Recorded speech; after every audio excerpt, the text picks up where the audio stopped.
This is it. You're watching The Sweat, 60 minutes of DFS and sports betting advice. You're welcome. I'm your host, Jessie Coffield, and tonight we'll cover NFL, NHL, and even have some guests sprinkled in. We start in the association, though. Let's punch up our panel. The Shadow League's Karin Phillips, RotoWire's Nick Whalen, and the Action Network's Matt LaMarca. Guys, this is NBA Chase or Fade. Basically, do you want to chase any of these DK Sportsbook bets that are available for tonight? So let's start with the Blazers-Pelicans game. Carmelo will make his Blazers debut in this one. Do you chase them covering the 2-point spread on the road tonight, Karin? Yes, it's Melo night. I'm excited. I don't know what's going to happen, though, because I'm completely lost. And don't have any expectations besides like Twitter, Instagram videos with Melo. But I'm just going to believe in number 15 or 00 now as he is. And so, yes, I'm going to take this. It's a 2-point spread. It's Melo night. I'm excited. Just do it, everybody. Just follow my lead. We're going streaking. Nick, are we going streaking? What are you going to do? I mean, I don't have a great read on this either. I think Karin summed it up pretty well. No one is sure how this is going to go. I mean, even if the Blazers had Damian Lillard, I think this would be a really strange night. I mean, you're debuting Melo, who's really not been good for his last two teams. Really wasn't great towards the end of his Knicks tenure as well. And yet there's this massive swell of interest as to how this game will go. But I'm gonna side with the Pelicans at home. This is a really low number, 1.5. Considering that Portland is on the road. But at the same time, New Orleans is banged up in its own right, especially in the front court. We don't know what the status is on Brandon Ingram yet. We don't know what the status is on Lonzo Ball, but Drew Holiday's playing. Drew Holiday is going to be the best player in this game. I'm just going to kind of blindly side with the home team tonight. Matt, which way are you going on this one? Yeah, I'm going with the Pelicans. If you look at how the Blazers have played recently, they've been pretty bad, and that's with Damian Lillard putting together the best season of his career. If you look at what the Blazers have done with Lillard off the court, they're getting outscored by almost 100 points per 20 points per 100 possessions. That's like ridiculous. So I get that the Pelicans are dealing with injuries themselves. They're not the greatest team in the world, but I think that this Portland team without Lillard is in for a world of hurt. All right, we'll just have to wait and see if it's a Melo night. All right, Lakers are the biggest favorites of the night. 11 points when the Thunder visit the Staples Center. Now, would you chase LA covering, Nick? I'm going to stay away from that tonight. I've been really impressed overall with the Lakers so far this season, just the way that they've been able to defend, especially, and I think that's the case, obviously for them to cover 11 points tonight. They've been the best defense in the league.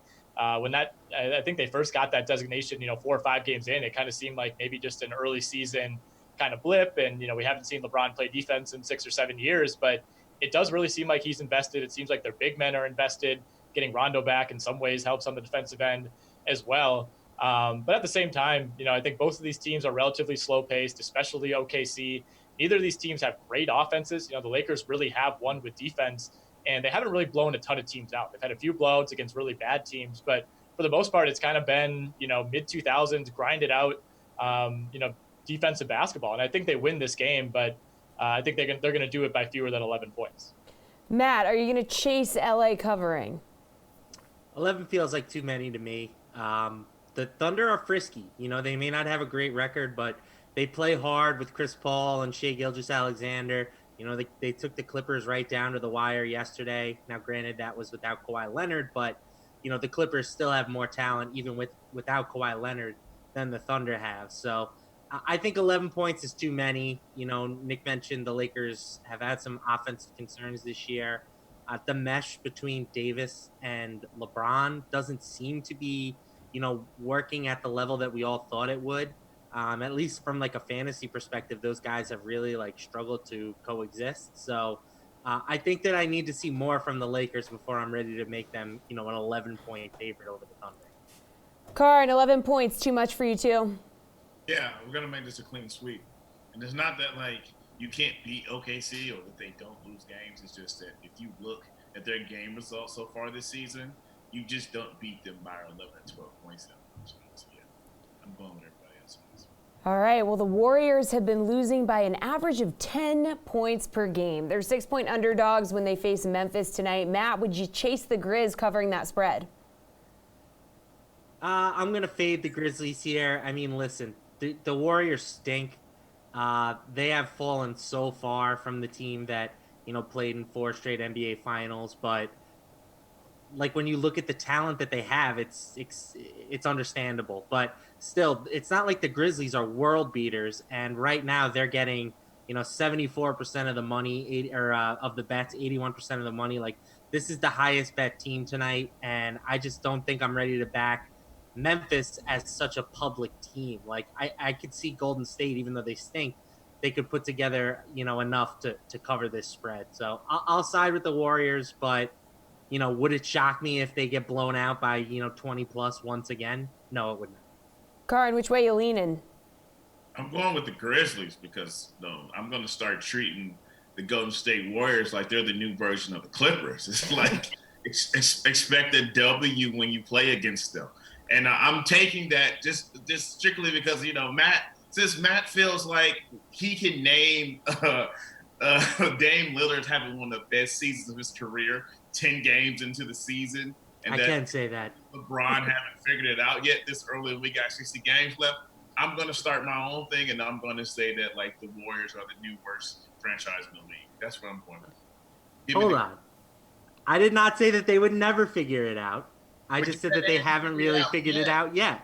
That's it. It's 12 games. You're not supposed to figure it out yet. All right, I'm fine with that. I'm trying to make money off them today. Okay. If you're trying to make money off of today, what are you doing here, Nick? Well, the records do say that Golden State is the worst team in the league right now. So I think Memphis certainly should cover against what's been just a ridiculously bad defense night to night. Really something that started even before all the injuries. And I think that's kind of overshadowed how much of a problem this was going to be for Golden State throughout the season. But even as they've lost 7 out of 8 and 7 in a row in 8 of their last 9, 5 of those 8 losses have come by 8 points or fewer. Some of them were blowouts. You can't get around that. But they've been so undermanned. No Russell, no Curry, no Cauley Stein for part of this, no Kevon Looney, who's kind of the last real defensive anchor that they have beyond Draymond Green. They have found ways to stay in a lot of these games. The end results haven't always been pretty, but I think Memphis is one of those teams, as Matt kind of alluded to, that you can't really trust to just come in and blow out a team, no matter how bad they might be on paper. With that said, I think Memphis does get the cover. 6 is a small number at home. It's going to be close. I think this is one that probably comes down to the last couple of minutes, but I guess I'll take the Memphis reserves over the Golden State kind of skeleton crew to get this over 6 points. God, just crazy to hear us talking about Golden State this way. All right, the over-under in the Suns-Kings matchup is 217.5. Nobody likes to bet on the under, so would you chase the over, Karin? I'm going over with these questions, but like I always like to do is just, split the number in half and then go look at how these teams have performed and have they hit that matchup. And the only reason I'm going number is that Phoenix has hit 108 or more a couple more times. Sacramento hasn't. I think they've done it 2 or 3 times. But with the way the Suns have been rolling, which has been one of the early season storylines that has been getting a lot of national presses, how impressive Phoenix has been. Like, who knew Monty Williams and Ricky Rubio was the answer? Because I sure didn't. But yeah, give me the over in this. Nick, do you want to chase the over here? I'm going to go under. I'm with Karin. I was very skeptical that the Suns would be the right fit for anyone, let alone Ricky Rubio. But the way he's revived his career, I guess, in some ways has been impressive. But he is questionable tonight. There's a decent chance they'll be without him. So that's something to keep an eye on. Either way, I do think the Suns will bounce back. And they scored 85 points the other night against Boston. They're going to do better than that. They've been one of the better scoring teams in the league this season and one of the more consistent scoring teams other than that game. But what concerns me is Sacramento. I know they're 2-1 without De'Aaron Fox, but their point totals in that game are 107, 97, and 100.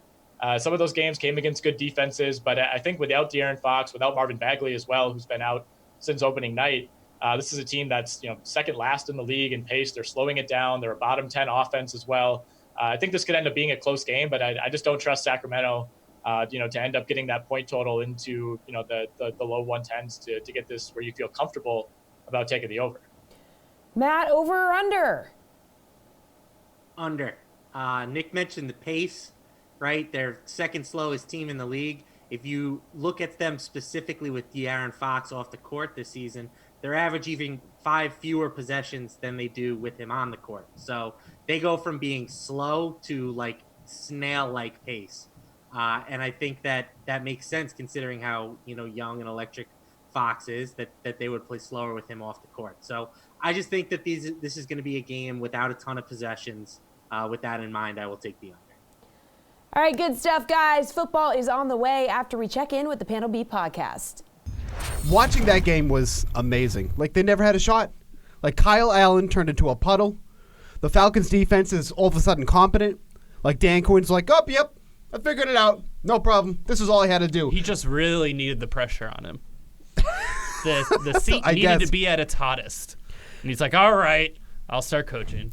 I mean, it's amazing. So the Falcons are the 5th team ever to cover spreads in back-to-back weeks by 30 or more points. That's ridiculous. So they were 13, 14-point underdogs in New Orleans, won by 17, I think it was. So they were 30, 31 points away from the spread in that one.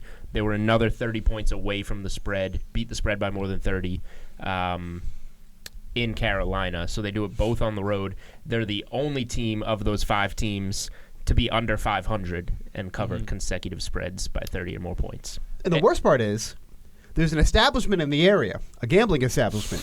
You can go there and pick who you think's going to win on the week. And if you get, like, the straight most up, right. no spread. Yeah, straight up.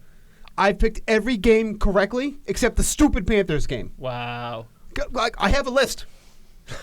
It's in my wallet. I'll show it to the audience. You don't need to. You got every game except for that one, so they know. Couple dollars. That is a $2 $1 bills.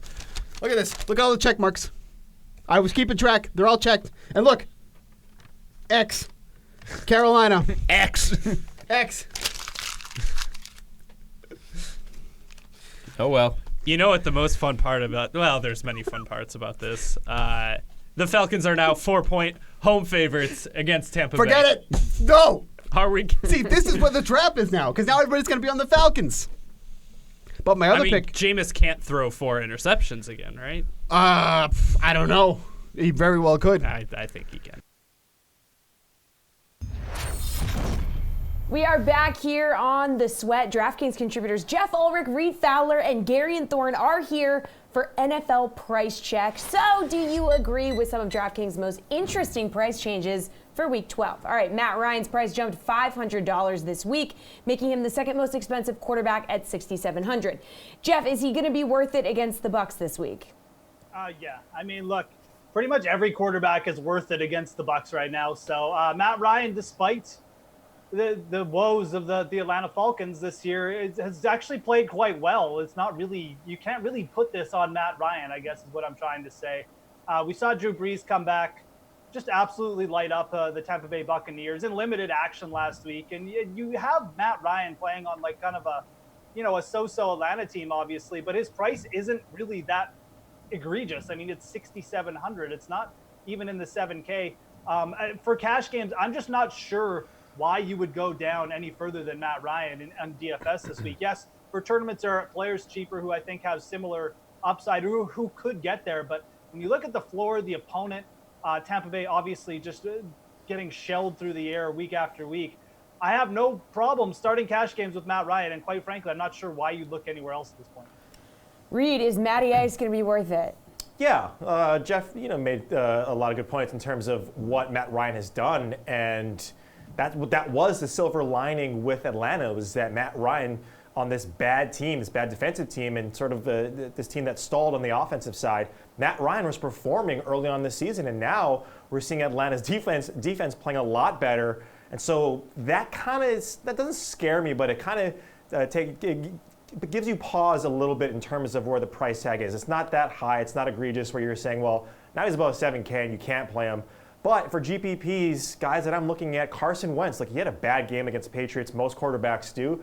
5,600 against Seattle coming to Philadelphia. That secondary is bad in Seattle, so I like that if you want to go for GPPs. But Matt Ryan and cash, I'm with Jeff there. I don't mind it. Gary, what do you think? Yeah, I mean, like Jeff sort of alluded to, the fact that he's under 7,000 on this slate is almost a blessing. Think about the guys who aren't on this slate at the position. This is a slate that will not feature Deshaun Watson. It will not feature Patrick Mahomes. It will not feature Lamar Jackson. Why isn't Matt Ryan above $7,000? It really doesn't make that much sense because the Buccaneers are not just the best possible matchup you could draw this season as a quarterback. They're one of the best possible matchups I can remember for quarterbacks because they're not hapless. Like, they're not just a team that rolls over and dies every week. They have such a good run defense. They induce passing, the second highest opponent pass rate in the NFL at 65%. They're such a good offense. They stay in games long enough and they force teams to continue to pass the ball in the second half. Like, they are the perfect storm. They just last week tied an NFL record for most consecutive games, giving up 27 or more points. I have no reason to think that comes to an end in Week 12. Le'Veon Bell has quietly been a bright spot for the Jets over the past 3 weeks, with at least 16 DK points in each of those games. His price actually decreased this week from $7,200 down to $6,400. Is that a great price for him against your Raiders, Reed? Yeah, actually it is. I really don't mind it at all. And we talked about Oakland being a strong defense, a run defense at the beginning, and their pass defense being such a funnel for the opposing offenses where teams just would pass. But look what Cincinnati did. I mean, they put up 170 yards, and this team is giving up, the Raiders defense is giving up the 6th most rushing yards over the last 3 games to opposing backfields. So yeah, I mean, when you look at just what they've done too in personnel, they brought in Preston Brown, who the Cincinnati Bengals cut, and he, by PFF score, he's one of the 10th, or he is the 10th worst linebacker out of 91 who graded out or who qualified for that. And so now, like, when you look at that run defense and the personnel that they're and the moves that they're making in between games, you got to think, like, especially when Burfict was suspended indefinitely, they've been trying to get that linebacking core a lot better because you just see it. You see that the teams are now being able to not just pass against the Raiders but run. But that offense has been able to support what the Raiders have been doing and winning. So yeah, I actually really like it, especially because of where he's priced by Derrick Henry, who's going to soak up a ton of ownership. Garion, do you like this price for Lev Bell? I wouldn't say I dislike it. I guess it's a fair price. I think being the bright spot on the Jets is not exactly a positive. It's just something that sort of happens that has to be taken into consideration here. And also, Le'Veon Bell was not Le'Veon Bell in Week 11. Sure, the stats looked fine because he got a touchdown, but Le'Veon Bell, his greatest attribute in terms of DFS his entire career is that he doesn't leave the field, and suddenly he's only playing 55% of the snaps for the Jets. Now, you know, he was a little beat up. He's been beat up the last couple of weeks.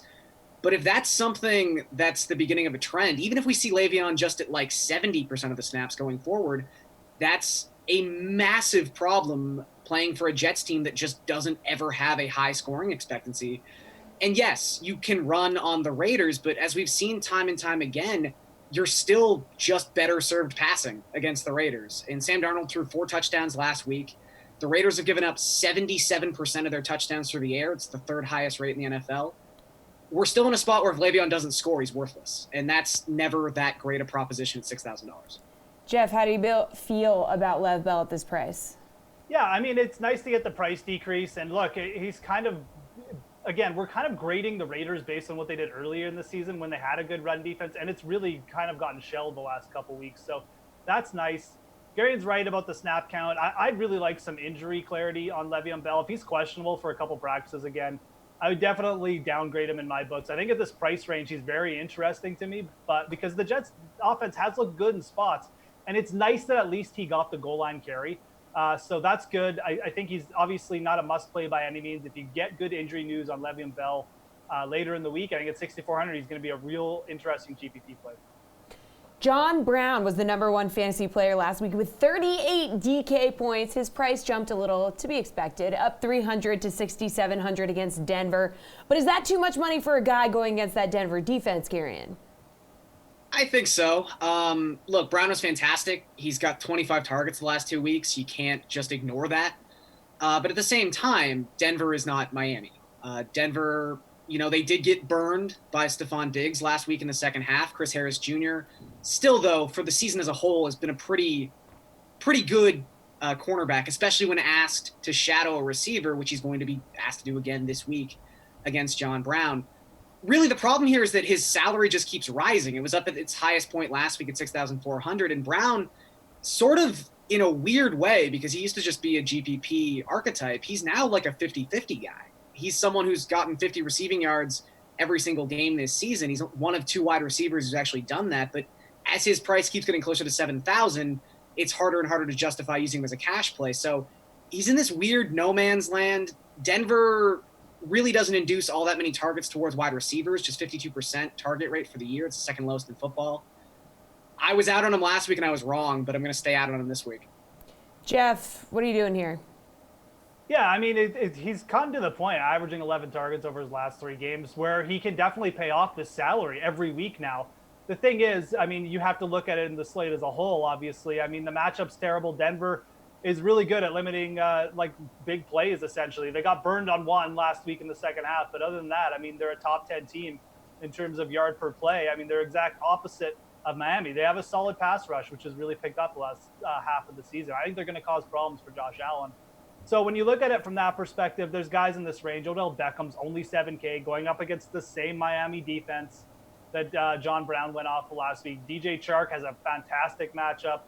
And Calvin Ridley's there too. So, I mean, John Brown is probably like 4th out of those guys. Doesn't mean he's bad or he's that overpriced. But matchup-wise, you don't necessarily have to pay up here. Reed, what do you do? Yeah, I'm just going to echo what these guys have said, just in a little bit different way. I mean, if you just look at the quality of target, right? We talk about just those guys in that range, Allen Robinson, we talked about DJ Chark, Julian Edelman. When you look at John Brown over his last 3 weeks, he's averaging about 1.5 DK fantasy points per target. And so yes, that target volume is there, but just look at the quality. If you watch that game, Josh Allen, which has been his MO, has just missed John Brown in a lot of different ways. And that could happen. We've seen those floor games with John Brown. He is, to Garian's point, in this like state of purgatory. I like Julian Edelman just because, at that price tag, he's averaging 2 points per target DK fantasy points. So even though he's going to be against Dallas, I like him a lot more for just $200. All right, thanks, guys. Jeff, stick around. Going to talk hockey with you after we toss it over to the Pat Mayo Experience. 6 players at the moment inside, or at least with odds lower than 20-1 to be the NFL MVP right now. Which 6 players are those? So Russell Wilson. That's number 1. Oh, well, I mean, he's number 2. He is plus 160 to win MVP right now. Lamar Jackson. He's number 1, plus 150 to win MVP. Aaron Rodgers. Aaron Rodgers is 4th at 12-1. Deshaun Watson. Actually, he's tied with Aaron Rodgers. They're both tied for 3rd, 12-1. So those are the top 4. There's 2 others. You said 2 others. Christian McCaffrey still? No, Christian McCaffrey has fallen to 28-1, despite the fact that he can put up 30 fantasy points without scoring a touchdown, which is kind of nice. Yeah, very nice to get the 100-yard bonus late in that game. Let's go Patrick Mahomes. Patrick Mahomes is tied for 5th at 16-1. There's one more guy. Interesting. Is it name value Tom Brady? Is not name value Tom Brady. He is 40-1. The answer is Dak Prescott at 16-1, who continues to have one of the sneaky best seasons no one has ever talked about. Yeah, one of the sneaky best seasons. I mean, there's specific stats you could talk about, but he's been one of the more specific ones like DR. He's one of the leaders in a lot of these advanced stats and metrics that just pretty much show how efficient and effective that you are, especially in some of the more clutch times of the game. So, yeah, I was talking with this with one of my Cowboy friends last night, actually. There was like a recent ranking of Dak or 25 or under quarterbacks age-wise, 26 or under, and Dak Prescott didn't make like the top 7 list for some reason on ESPN. But yeah, Dak Prescott right now, in my opinion, probably having the best not talked about year at a quarterback so far. Do you think that Lamar will end up winning MVP? I know, like, the weird thing is the MVP is not necessarily a skills award. It's not necessarily a stats award. It's a narrative award. So your team needs to be good in order for you to win. And generally speaking, they like to veer off a little bit. Like, unless you have the Patrick Mahomes 50 touchdown season from a year ago, and the Chiefs were awesome, that also contributes to this, that he's going to win MVP. It was between him and Breeze last year, and very clearly it was going to be Patrick Mahomes, just based on the overall bulk of numbers that he had. Lamar is poised to be that guy again, but he's not going to have the passing numbers to stack up. But that's obviously made for, up on the ground, the fact that he's going to probably rush for... He could potentially, with a great December, get to double-digit touchdowns and over 1,200 yards rushing. Would just be insane. There's a reason that he's the favorite right now. But let's say Baltimore stumbles a little bit. They lose like 3 games from here on out. Probably not going to happen. Let's say that's the case. Then you have Russell Wilson, who's... The Seattle's good, but they're not going to win their division likely. The Niners probably still win that. I think that there is room for Patrick Mahomes, if the Chiefs go on a run here to end the year at 16-1, to potentially reclaim the spot despite having missed time. Yeah, it's just so difficult because of how much he did miss. But yeah, if you're getting the long odds on him, I like Mahomes at the longer odds. I still like Aaron Rodgers because it seems like 2 or 3 weeks ago, if Rodgers just has 1 or 2 more hot weeks and he has a very potential MVP type moment coming up against the San Francisco 49ers this week, if he wins that sort of a game in a prime time, has a good game, and then a week later, he's right back up there shooting to the top. Seems like these MVP favorites are flip-flopping every week. I think it's a 2-horse race as of right now through 10 weeks between Russell Wilson and Lamar Jackson. I personally think it's Russell Wilson has been the more deserving player just on a consistency basis. But if you're telling me who, if the season ended today, I think the media would vote to be the winner just based around all the positivity around Lamar Jackson and just overwhelming media attention to him compared to Russell Wilson, I think it has to be Lamar Jackson. I mean, he's something we've never seen since probably Mike Vick. And even then he's been a little bit more dynamic in my opinion. So yeah, I think he probably wins it. I don't think he's definitely deserving of it. I don't think he's more deserving than Russell Wilson through 10 weeks though, but just so much media attention going to him. And that really goes a long way. Jeff Ulrich, confirmed Canadian, is here. This is NHL over-under. So will these players go over or under their fantasy point season averages tonight? So huge slate, so we got a ton of good options at every position. Let's start with centers. William Karlsson's got 4 goals and 3 assists in his last 3 games. Can he keep it up and go over his fantasy point average of 11.7 tonight against the Maple Leafs? Yeah, I do think Karlsson's going to keep it going here. I mean, this is obviously a player who's coming in hot, but I mean, he's got a good matchup. I mean, sorry, Toronto Maple Leaf fans, but like your team's not that good this year. Seventh worst penalty kill in the league coming in. Obviously, goals against average isn't much better. And then you have Karlsson, who's only 6,400. He actually looks like possibly. I mean, we throw the word value around a lot in this industry, but I mean, Karlsson is a pretty legitimate value. He's a player averaging nearly 3 shots on goal per game. He's playing basically 20 minutes of night, a lot of that on special teams, and he's going up against one of the bottom 10 teams defensively and special teams wise. Absolutely no reason why William Karlsson can't go over here. I think he will. And like I said, really is truly one of the best values on the slate. Sorry, Maple Leafs fans. All right, at wing, Leon Draisaitl has been hot. He's got 2 goals and 11 assists in his last 4 games. Do you like his chances of staying hot and going over his average for 19 fantasy points tonight against San Jose? I mean, you wouldn't know, Jesse, because you live in the States, but there's a big East-West thing here, especially as it goes to hockey up in old Canada. But, we're in the West now. Leon Draisaitl, obviously one of the point leaders in the whole entire NHL, along with Connor McDavid. I mean, the rate these guys have been on over the last 3 or 4 games has just been insane, just the whole season, but really the last 3 or 4 games.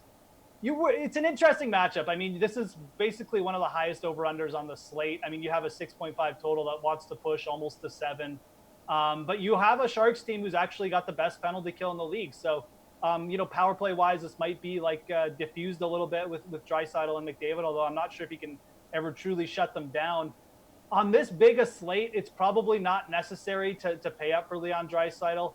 I'm going to say he goes a little bit under this. I don't hate the matchup at all. I mean, the Sharks still allow a lot of shots on net. They still allow well over 3 goals per game. They're bottom 10 in that category.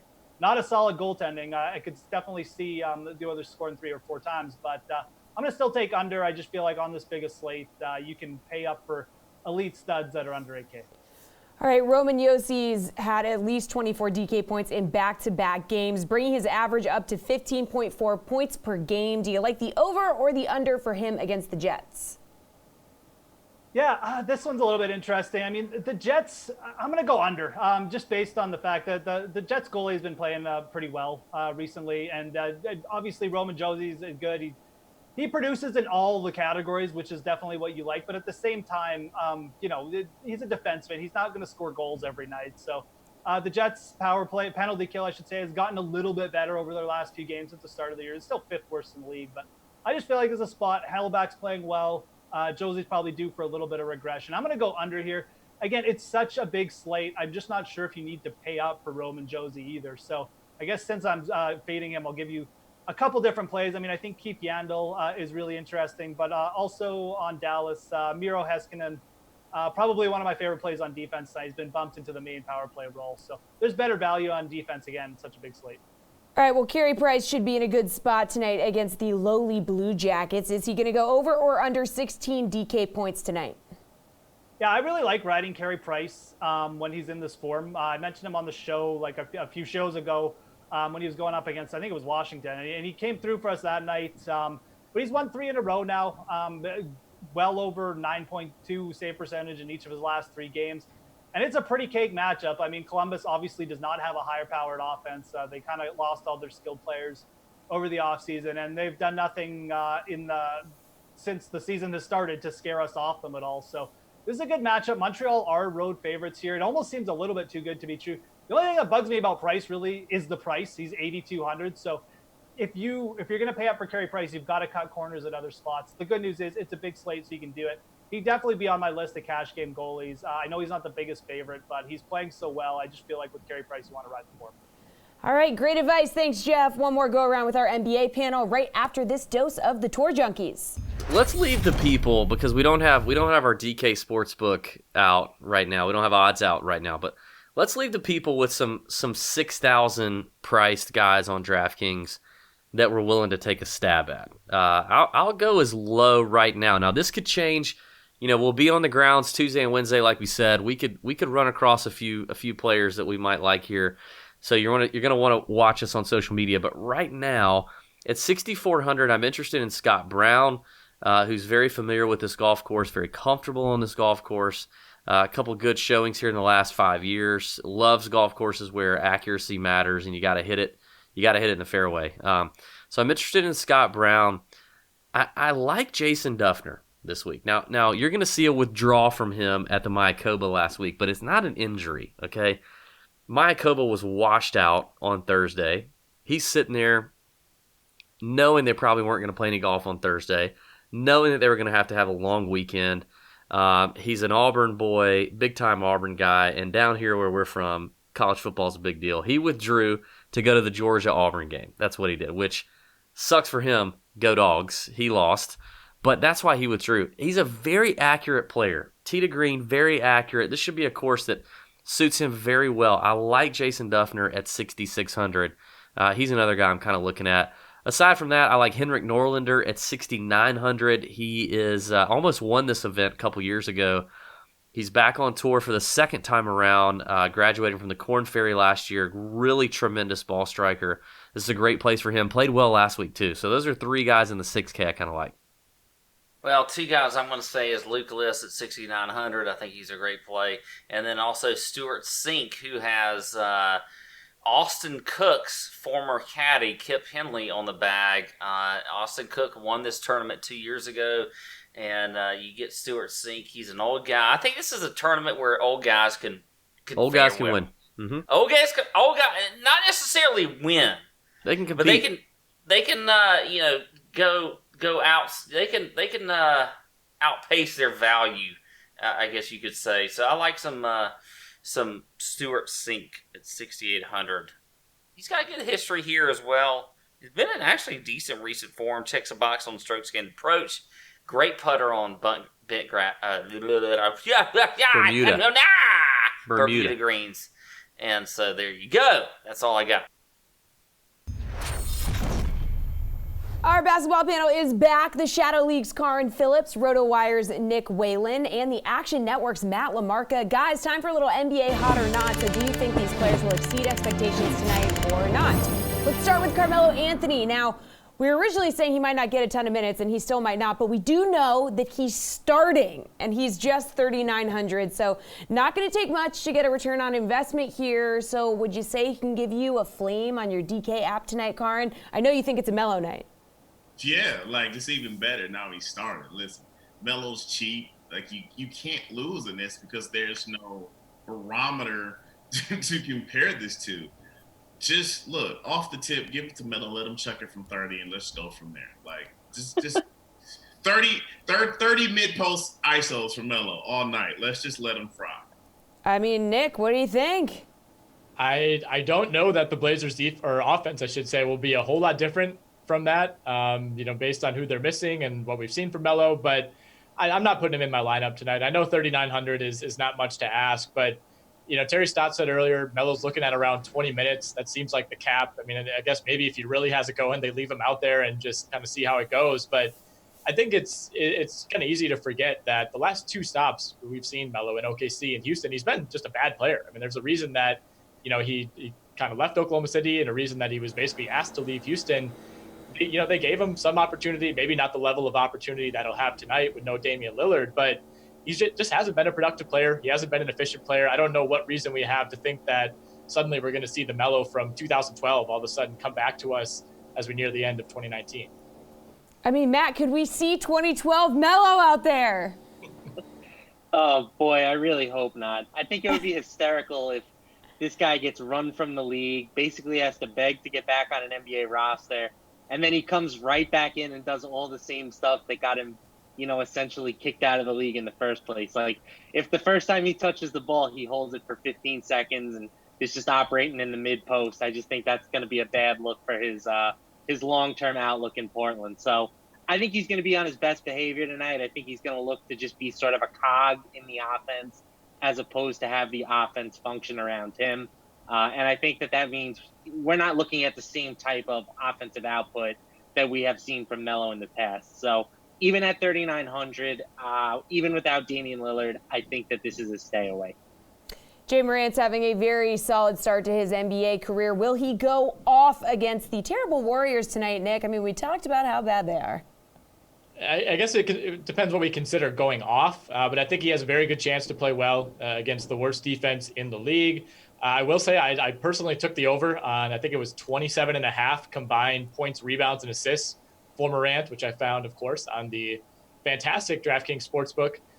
So I think he'll have a nice game. I mean, I don't think we're looking at the first 40-point game of his career or anything like that. I mean, I think what maybe concerns me most is, Taylor Jenkins and the Grizzlies have kind of limited his workload, both he and Jaren Jackson. And, I know Jackson's dealt with some more foul issues that have contributed to this, but both of those guys are averaging around 26 minutes per game, quite a bit lower than a lot of the kind of stud rookies on bad teams that you've seen throughout the year. So that's kind of limited his high-end potential. But, I mean, if there's any team that he can go off against, I think it's the Warriors right now.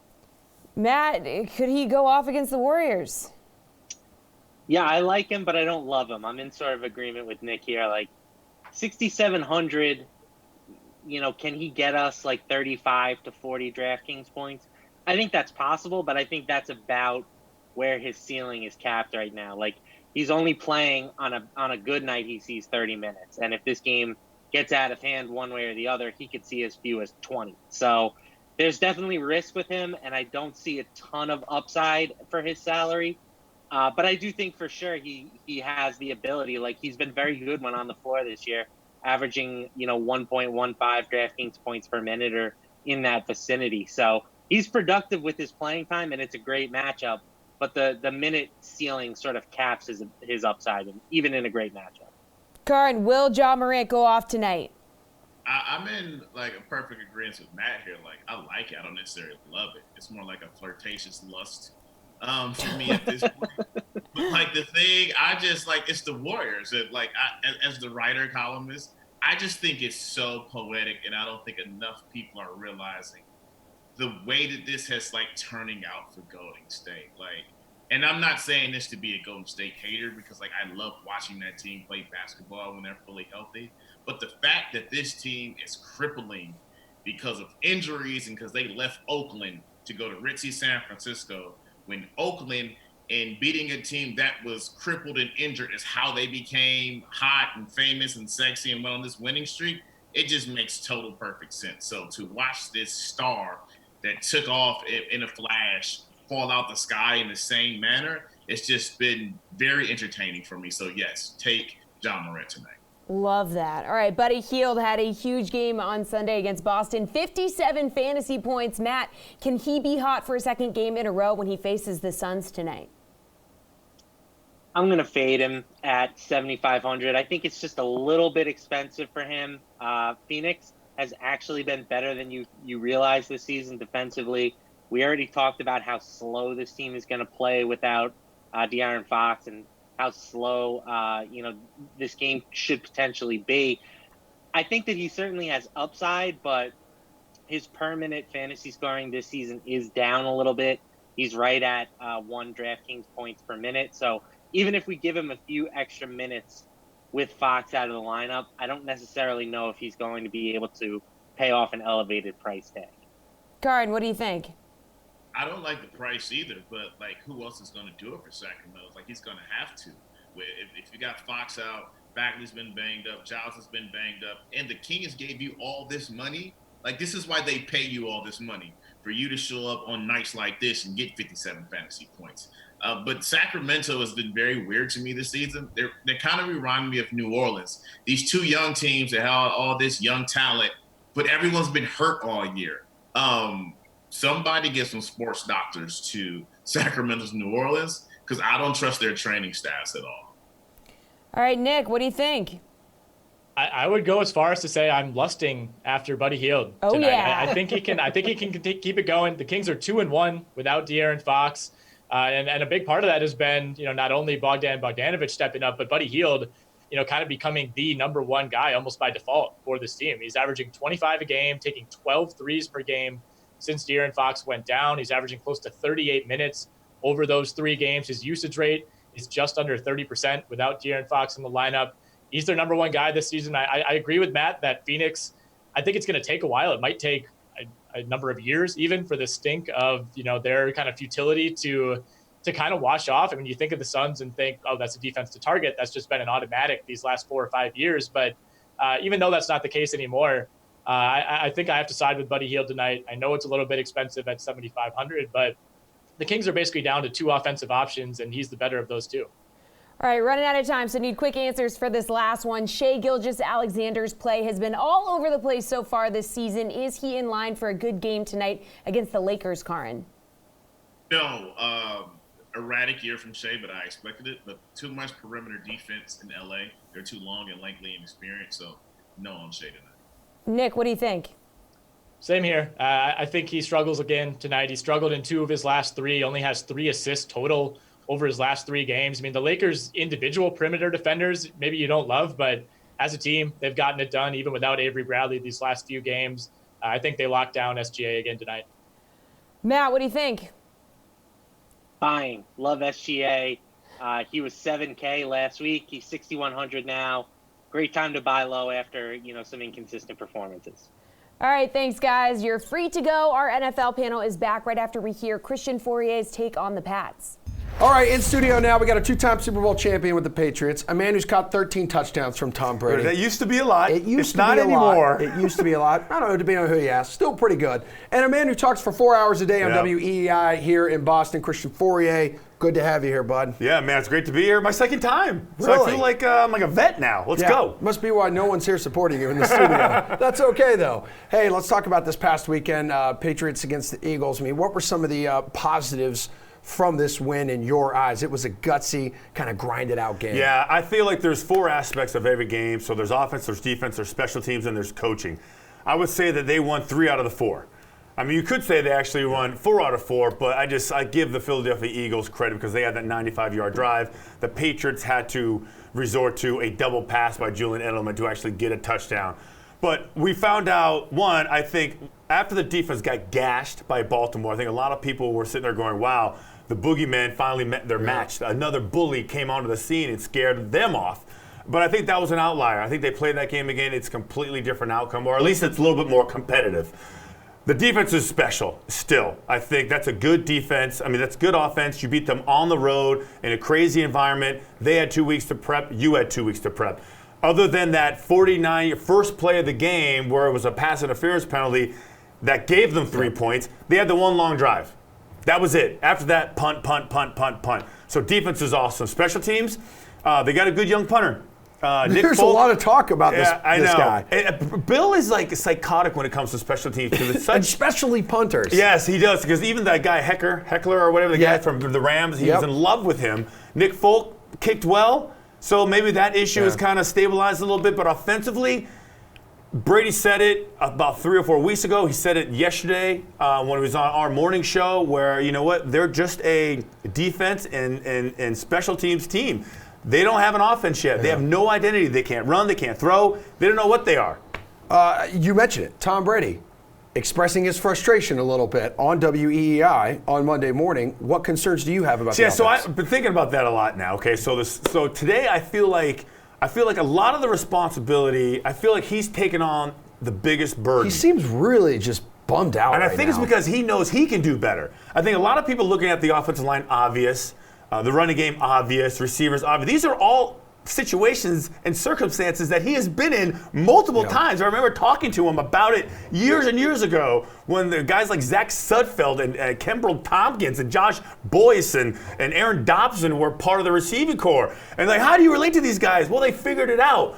I would say the fact that he could not play as well as he wanted to, and then you add the fact that they had under a minute left in that game.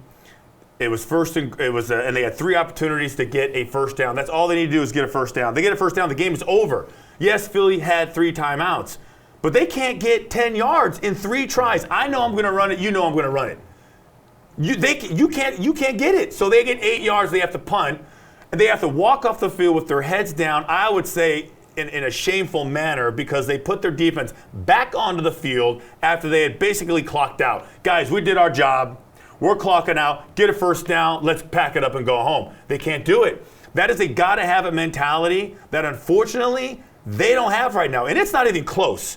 I think it's about as bad as I've ever seen it. So I think part of that emotion that you saw after the game is coupled with the fact that I don't think he believes he personally played a good game, and the fact that they had one last chance to kind of save face, and they couldn't do it. So how do you fix it? Can you fix it at this point, 10 games into the season? What is fixed to you? I would ask people, what are your expectations? Because I would say the expectations offensively are not high. Yeah. It's a defensive-minded team. So should we just accept that this is going to be... No, I think what they did, it was pretty bad Sunday, so I think they can get better. I think and even Brady talked about it, how they're relatively new. Like Jacoby Myers, new. N'Keal Harry, first game. Yeah. Isaiah Wynn should come back. Tons of guys missing. Matt Lacoste back for the first time, but it seems like forever. Ben Watson, doing the best he can under the circumstances. So you really only have one frontline receiver. And don't put James White in that category. You have Julian Edelman, who really had a rough 2 games. Yeah, he threw a touchdown pass, man. but he had a fumble against Baltimore, 2 weeks off, then he drops another couple passes. So nobody's really playing. I think that would bug me. Nobody's playing at a high level. Nobody has reached the point where we say, okay, that's the best you've played all year. Nobody's done that across the board. So can they be better? Of course. They got good plays. They got good coaching. They got the right mentality. They just need to start executing. Okay. So like the 14 incompletions, a career high for Tom Brady in the first half, is that more of like the weather and the pressure put on by the Eagles, or is that still trying to adjust to this ever-changing receiving corps? I think it's all of them. I'm not just gonna take a pass and say, it's not just one. It is legit all 3 of those things. I think the weather, the wind, going back and looking at that game, the wind had a significant effect on it. I think 2, he was just bad on a couple times. They ran a bunch of screen passes. The execution was terrible. Yeah. So, everybody's got to play better, and I think he's just so unbelievably frustrated and beaten by just, here we go again. It's like Eeyore. What do you got for me today? Well, N'Keal Harry looks really good. It's just, every single time. Yeah, so we need to be more like Tigger here. You got to be bouncing around. Let's go. Bring the energy. So when I saw that Sunday, I was like, wow, man, it got to him. Yeah. It really finally caught up to him, and he can't hide it anymore. So usually he'll find a silver lining in any situation. That's why he's so successful. And anything he talks about, his family, his kids, his work, his workouts, like everything's find the silver lining. Forget about the negative. You can't control it anyway. Just let's find a positive aspect to it. And even the next morning on our morning show, he was just like still kind of beat. They couldn't cheer him up. Yeah. I'm Brendan Glasheen, and with your DraftKings Fantasy Flash. When the Cowboys faced the Patriots 4 years ago, Brandon Weeden was the Dallas quarterback, and his top receiver that day was running back Darren McFadden. Things are a bit different now. Dak Prescott is rolling into Week 12, and his best weapon looks to be in action Sunday. In his weekly Dallas radio appearance, Jerry Jones said Amari Cooper, still dealing with that knee injury, is expected to play at New England. Cooper reeled in just 3 of his 8 targets for 38 yards cards against the Lions this past week. More notably, he played on only 55% of the offensive snaps. That was indoors at Detroit. How's Cooper going to feel in cold, rainy, potentially snowy Foxborough? At least that's what the forecast says early on. For what it's worth, on this date 2 years ago, Cooper played at Gillette Stadium as a member of the Raiders. 2017 altogether was a year to forget for the star wideout, but in that game, 3 grabs, 28 yards, and a touchdown, 7 targets. There's still a lot to like about this Cowboys offense. Prescott has connected well with Randall Cobb and Michael Gallup the last few weeks, especially in Detroit. But this Sunday is a date with the top secondary in football. This might be Ezekiel Elliott, a ground and pound, gut it out kind of game for the boys. Cooper or no Cooper? Final block of the show. We almost made it, you guys. Our NFL panel is back to close this thing down. DraftKings contributors Jeff Ulrich, Reed Fowler, and Gary Thorne. Let's play NFL high or low. You tell me if these spreads for Week 12 seem too high or too low. Let's start with what is probably the best game of the week, Sunday Night Football, the Packers at the Niners. DK Sportsbook favors San Fran by 3. Is that spread too high or too low for you, Jeff? I want to take San Fran here so bad. Green Bay, they've gotten by the skin of their teeth some games. Like their quality win. I mean, they shouldn't have beat Detroit. I know they kind of blitzed Dallas, but like their last time out, they weren't that good either. I mean, against Carolina, like it came down to the last play. I got to take Green Bay though. I mean, they're coming off a bye with Aaron Rodgers, and the thing is, San Francisco is still a little bit banged up. I know they're probably going to have George Kittle back for this game, and maybe a few other guys, but I just feel like with the state of where things are, I'm going to have to take the points here. I don't like it, and I may even change my mind later in the week, but right now, coming off a bye with Aaron Rodgers, everything being equal, I'm going to take Green Bay in the points. Reed, where are you going? Well, Green Bay has beaten teams like Kansas City, Minnesota, and Dallas, and they've covered throughout the season. But to Jeff's point, they've also lost to the Chargers, and we know what the Chargers can do easily in games, just give it up in that last possession, what Phillip Rivers does every single time. So that's really Green Bay's MO right now. And look, since 2016, after a bye, the Packers actually aren't that good. They're 1-2 ATS, and they just don't have, and it kind of seems like, right, Aaron Rodgers and the Green Bay Packers, and I know it's a new coaching regime, are kind of a momentum team that they need to keep it going. And San Francisco, what we're seeing with them too is that they played 2 really hard games, division games, in Seattle and Arizona. And to what Jeff is saying, this is going to be tough, and we could teeter back and forth because, like, I just don't know where to go on this. I want to say Green Bay because of that, but at the same time, I really don't trust a Green Bay team coming to San Francisco and just taking this one. So I'm gonna stick with Green Bay, but I'm just a little tepid on it. Gary, and where do you sit on this one? Yeah, I'll certainly back up the panel's consensus feeling of just feeling icky about Green Bay. I'd felt since earlier this season, not that the team was necessarily bad, but we were so invested in how good this defense was after just a cream puff schedule. They're bad. They're not a good defense. They're fraudulent. And that's going to hold them back at certain points this season, where I think the Niners are a more complete team.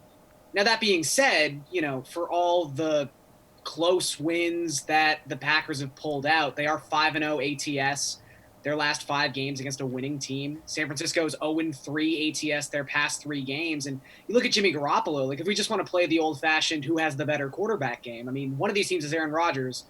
And Jimmy, while he's looked good recently, has thrown 8 touchdowns against the Cardinals and 7 touchdowns against everybody else since the beginning of Week 3. So the last time I checked, the Packers weren't the Cardinals. So he might be in for a tough game. I'm going to side with the Niners, but this line seems really fair. I'm changing my mind. I'm going with the Niners too, Jesse. Screw Green Bay. Okay. Here we go, Jeff. San Francisco. All right, Jeff, San Francisco all the way. All right, how about this one? The Patriots are 6.5-point favorites when the Cowboys come to New England this week. Reed, should this spread be a little bit smaller here? No. Just because look at Dallas. I mean, Dallas, and I mentioned this last week, out of division, they're really bad, especially against the spread. But just straight up, they're not that good. I think it was 11-16 over the last 3 years or so. And when you look at that Patriots game, it really didn't feel like a win. After a bye, we talked about it. I mean, yes, they covered, but Brady was sad. He was moping around and just didn't really feel that good. And there's a lot of issues with that offense, that running game. And so, again, this is something that, yes, it's a line that I agree with. But I wouldn't be surprised if Dallas does get within a touchdown. But look, Dallas in their last, they're 0-6 ATS facing up against teams with the home or with the winning record. So again, they don't have really good numbers to back up that. But I still think Dallas can get within this and cover. Gary and Dem Boys, are they going to cover? I don't think so. I think right now this is a very appealing line. Getting that hook with the 6.5 and not having to get 7. I think it's a really good time to bet the Patriots. Honestly. They've covered 42 of their last 61 home games, and while that's a comically large spread of time encompassing many players, the pillars of Brady and Belichick are still in play. And look, Reed kind of glossed over these points, but yeah, 0-6 ATS against winning teams. This game is not being played in Dallas, where you look at the game logs for Dak and for Amari Cooper, they crush it in Dallas, but they're not nearly as good historically on the road. This Cowboys defense has looked shoddy the last couple of weeks. I don't really care too much about the temperament of Tom Brady, to be perfectly honest, but I feel like a crying Brady probably gets what he wants, and what he wants is a win. So I'm going to take the Patriots here. Jeff, where are you going? Oh, I'm going Cowboys. I think this line is big. I think the Cowboys are going to win outright, Jesse. Ooh. I think it's going to happen. Look, I know they're down, but you just look at what this team has done. They're so talented. When even on the road, even their losses on the road, like 2 points to New Orleans in a game they probably should have won. Yeah, they blew the game against Green Bay, but I mean the Jets, they came back, they almost won that game. Dak Prescott is playing so good this year, and the Cowboys offense can score against anyone. So they do have some talent on defense. DeMarcus Lawrence, a really good corner still. I don't really trust the New England offense enough here to keep this, obviously to make this a blowout. I feel like even against the stout New England defense, Dak Prescott is going to be able to put up points, and I think this is going to be a real close game, and I think Dallas might pull this out. So I definitely think this line is too small. Or too wow. Mark the tape. All right. You know what, Jesse? Actually, I'm gonna keep it. I think New England still wins this. You really had us there, Reed. All right, Sorry, the biggest favorite of the week is Cleveland, 10.5-point favorites over Miami. Is this spread too big, Garion? Do we have to start with me? Yes. Yeah. Yes. Look, the Dolphins. Look, I hate the fact that all the money, early money, seems to be coming in the Dolphins because it makes sense. This is a massive line for the Browns. This game feels a lot like Cincinnati-Oakland last week, where it's just a matter of, do we really trust the Browns as a double-digit favorite? I mean, they've only covered against the spread one of their last 6 home games. They come into this week as one of 7 teams in the NFL averaging fewer than 20 points per game, which seems kind of important because the Dolphins' offense at least looks league average with Ryan Fitzpatrick behind center. Look, I've been saying all along the Dolphins are trying to lose, and I still feel like big picture they are. But they attempted an onside kick, and it worked last week. Like, Brian Flores is actually trying.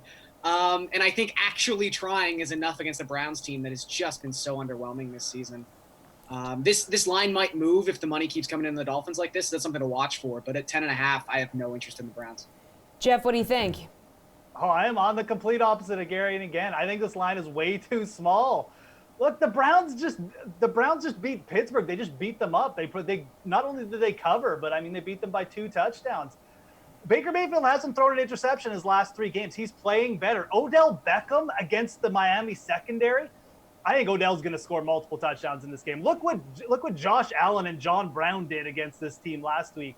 I really feel like the Cleveland Browns, they're on a bit of a roll here. Yes, he got the Myles Garrett thing, but he's not going to be playing. So how do you put that behind him? By blowing out the Miami Dolphins. I think that's exactly what's going to happen here. I think you're going to see a big total here, or at least the discrepancies in score, and a big Cleveland win.